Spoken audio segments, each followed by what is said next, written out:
बहुत गंभीर विषय है और वो विषय है मुजफ्फरपुर जिला के युवाओं को मुख्य धारा राजनीति की वहाँ पर सामने लेके आना, कैसे युवाओं को एक नई राजनीतिक परंपरा, कैसे युवाओं के साथ एक नई राजनीतिक परिपाटी की शुरुआत करनी है। इन सब मुद्दों को लेके मैं मुजफ्फरपुर के युवाओं से संवाद करने आया हूँ। मैं पूरे बिहार के जिलों में जा रहा हूँ एक आंदोलन, एक अभियान को लेकर जिसका नाम है बिहार बदलाव युवा संकल्प। हम युवाओं को एक संकल्प, एक प्रतिज्ञा से जोड़ रहे हैं। संकल्प एक अच्छी राजनीतिक परिपाटी शुरू करने की, ऐसे व्यक्तियों का चयन करने की जो समाज के मुद्दों के आधार पर अपनी राजनीति कर रहे हैं, ऐसे व्यक्तियों का चयन करने की जो शिक्षा, रोजगार और पलायन को रोकने की बात करते हैं। हम युवाओं को इस संकल्प से भी जोड़ रहे हैं कि ऐसे व्यक्तियों को नकारें जो परिवारवाद, धर्म और जाति की राजनीति की उपज है। इस पूरे अभियान के तहत हम जिला, विधानसभा और एक एक बूथ तक पहुंचेंगे, वहां के युवाओं के साथ अपना संपर्क साधेंगे, उनको हम अपने साथ मेन स्ट्रीम पॉलिटिक्स में लाने का प्रयास करेंगे।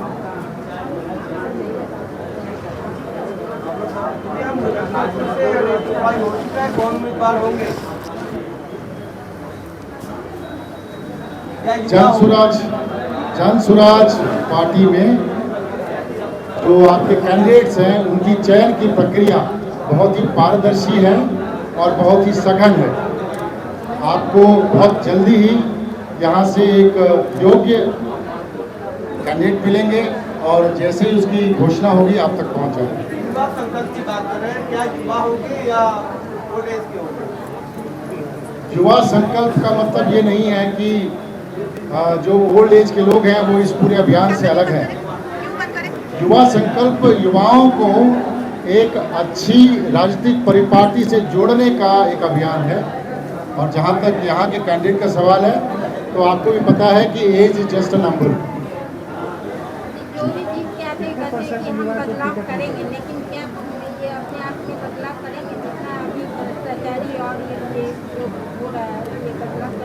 अच्छा सवाल किया आपने, बिल्कुल ठीक। जो भी जीत के आते हैं या जीतने के लिए जाते हैं वो कहते हैं कि हम बदल देंगे, हम बदलाव करेंगे।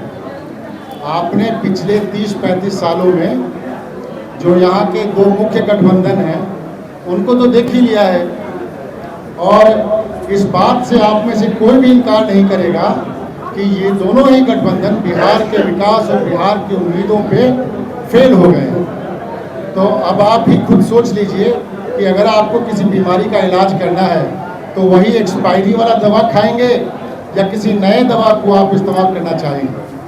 जिस तरह आपकी जो रणनीति है लगातार बिहार में घूम रहे हैं और अभी ये जो सरकार है वर्तमान में लगातार योजना पे योजना दे रही है, क्या बिहार की जनता में प्रभाव पड़ेगा?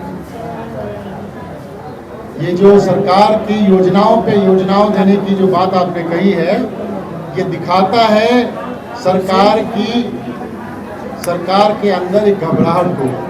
ये दिखाता है इस बात को कि 5 साल तक अंधे और बहरों की तरह ये सरकार सोई रही और जब चुनाव का समय आ रहा है तो लोगों को फिर से ठगने और फुसलाने के लिए चुनाव के ठीक पहले योजनाओं की शुरुआत हो रही है। ये यह भी दिखाता है कि अगर विपक्ष मजबूत हो, अगर विकल्प के पास आवाज बहुत मजबूत हो तो सरकार को अपनी नीतियों को बदलने के लिए मजबूर होना पड़ेगा। जिस तरह से जन सुराज पिछले 3 सालों से ये कह रहा है कि 400 रुपये का भीख हमको अपने वृद्धा जो गार्जियन है उनके लिए नहीं चाहिए, कम से कम 2000 रुपया चाहिए, तो अब जाके चुनाव के 4 महीने पहले सरकार को इस बात पे मजबूर होना पड़ा है कि आंशिक रूप से उसको बढ़ा के 1100 रुपये किया है। मैं आपको एक और बात याद दिलाता हूँ, 2023 में जब जातिगत जनगणना हुई थी तो नवंबर 2023 में विधानसभा के पटल पर हमारे मुख्यमंत्री ने कहा था कि 94 लाख जो पिछड़े परिवार हैं उनको सरकार 2 लाख रुपए की अनुदान राशि देगी। 2 साल तक सरकार ने इसके ऊपर कोई कार्रवाई नहीं की, और जब पिछले 3 महीने से जन स्वराज एक अभियान बनाकर लोगों तक पहुंच रही है, ये बताने के लिए कि सरकार को अपने वादों को पूरा करना पड़ेगा, तो अभी 6 या 7 दिन पहले सरकार झुकी है और उसने अपना ये आंशिक रूप से अपना वादा पूरा करना जिस शुरू तरह किया। प्रशांत किशोर कह रहे हैं बिहारियों को कि छठ के बाद कोई पलायन नहीं करेगा, बंद हो जाए।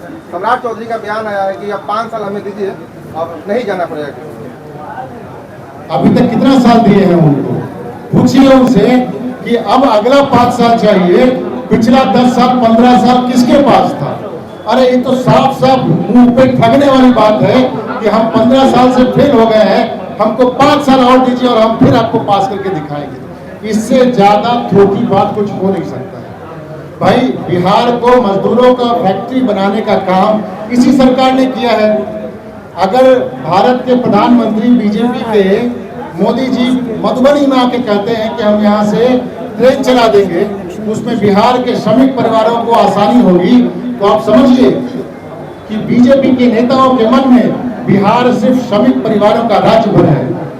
4 से ज्यादा उन्होंने अब विजिट कर लिया। 18 तारीख को फिर से आ रहे हैं हमारे प्रधानमंत्री। एक बार भी किसी इंडस्ट्री को यहाँ पे लाने की बात नहीं की उन्होंने। देख क्या रहे हैं वो मखाना बोर्ड का लॉलीपॉप बजट में, देख क्या रहे हैं हम आपको यहाँ से ट्रेन भेज देंगे। 5 साल पहले बोले थे कि 50,000 करोड़ रुपया का अनुदान राशि देंगे, कहाँ है पैसा?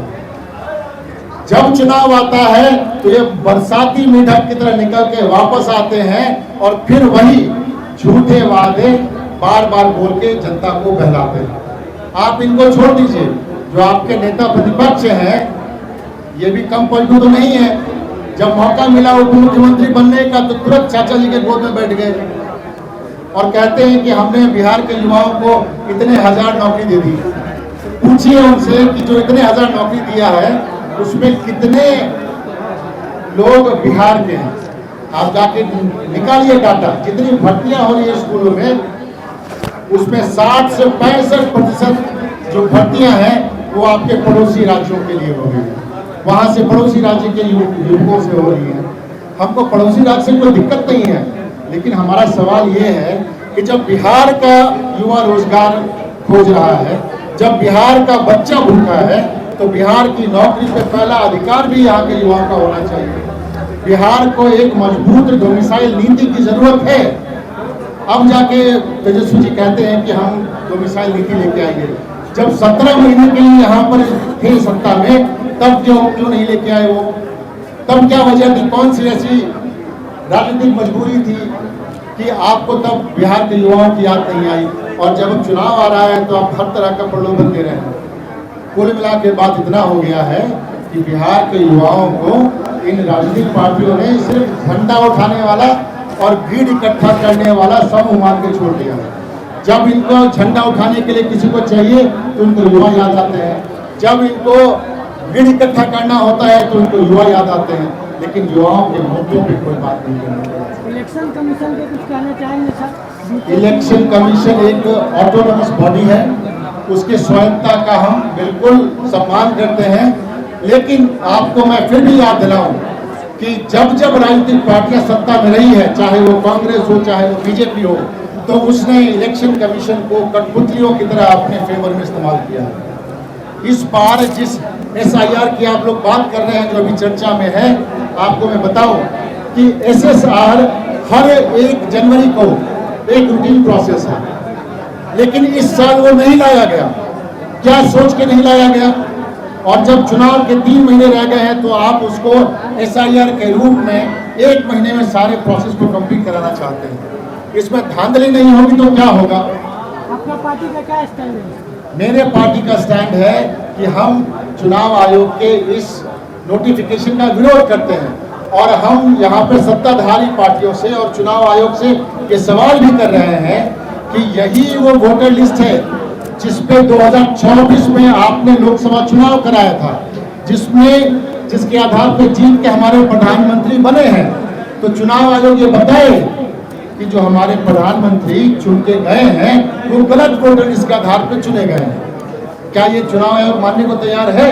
अगर नहीं तो अभी इस वक्त इस बात को लाने का क्या औचित्य है? बिना विपक्ष के, बिना जनता को बताए इलेक्शन कमीशन किस तरह का फर्क है देश में, राज्य में लाता है? तो ये जनता का शोषण ही है। गरीब लोगों का जो प्रदेश में सभी लोग हैं बाहर काम करते हैं। आप पत्रकार होते हुए इसको किसी भी रूप से देख सकते हैं, लेकिन जन स्वराज का बहुत क्लियर स्टैंड है। जन स्वराज इस नोटिफिकेशन का विरोध करता है, लेकिन हमें इस बात की खुशी भी है कि सुप्रीम कोर्ट ने इस बात का संज्ञान लिया और काफी खरी खोटी सुनाई है आपके चुनाव आयोग।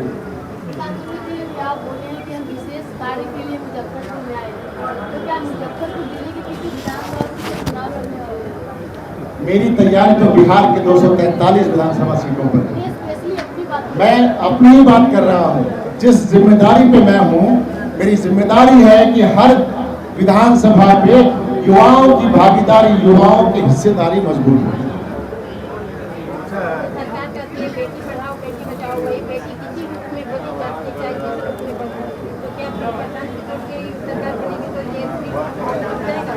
देखिए, पिछले 2-2.5 महीनों में जिस तरह से महिलाओं के ऊपर अत्याचार की घटनाएं बढ़ी है, मुझे बिल्कुल भी झिझक नहीं हो रहा ये कहने में कि बिहार की राजनीतिक और प्रशासनिक काल का ये काला समय चल रहा है। जिस समाज में बहू बेटियां आपकी सुरक्षित नहीं हो, उस समाज में कभी भी विकास की बात नहीं हो सकती। जब अपराधियों के मन में प्रशासन का खौफ खत्म हो जाता है, जब पुलिसिया तंत्र निठल्ली हो जाती है, तब जाके समाज में अपराध का ग्राफ बढ़ता है और महिलाओं के खिलाफ अपराध बिहार में शिक्षा और समझदारी के अभाव का एक इंडिकेटर है। पुरहनी में एक लड़की का रेप हुआ, उसको PMCH में गया तो बोल रहे जब विजय सिन्हा जो डिप्टी सीएम उन्होंने कहा कि तुम बेटा कसम खाओ कि तुमको देख नहीं, तो क्या करना चाहेंगे डिप्टी सीएम? सोशल मीडिया पे काफी और इतना बेहुदापन किया है। मुजफ्फरपुर में आए दिन रोज मर्डर हो रहा है। इस तरह का केस रोज बिहार में हो रहा है। कोई जंगल राज नहीं बोल रहा, कोई नहीं बोल रहा कि गुंडा राज चल रहा है। रोज व्यापारियों को मारा जा रहा है। एक और आप कहते हैं हम श्रमिक लोग को अपने राज में रखेंगे, कैसे रखेंगे? देखिए, ये सारे जो मुद्दे हैं वो एक दूसरे से जुड़े हुए हैं। आप किसी एक मुद्दे को दूसरे मुद्दों से अलग करके नहीं देख सकते।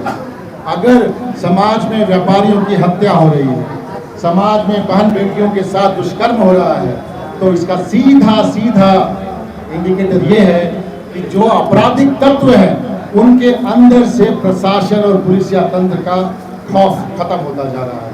इसके लिए जिम्मेदार कौन है? इसके लिए जिम्मेदार है पटना में सरकार में बैठे हुए वो निकम्मे ऑफिसर, वो लोग जो सरकार चलाने के नाम पे सिर्फ और सिर्फ जनता को लूटने का काम कर रहे हैं। जब से आपने शराबबंदी कम किया है, जब से आपने शराबबंदी को लागू किया है, आपने कागज पे तो लागू कर दिया, लेकिन शराब माफिया खुलेआम शराब बना रहे हैं और शराब बेच रहे हैं।